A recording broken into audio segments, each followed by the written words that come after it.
सुस्वागतम. इयत्ता पहिली. कविता बीज.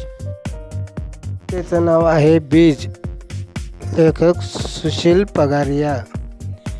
इथं काय रुजत, माती खाली निजत, पाण्याने भिजत, इथं आहे येवलं सुरेक्स बीज, सुरेक्स बीज.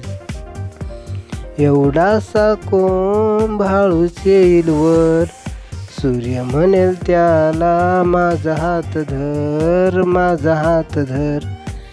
अंगाई गाणं वारा गाईल त्याला, झुलता झुलता पानं येतील त्याला, पानं येतील त्याला. येवल्याशा रोपाचं झाड होईल छान, फुला फळांनी बहरेल रान, बहरेल रान. धन्यवाद.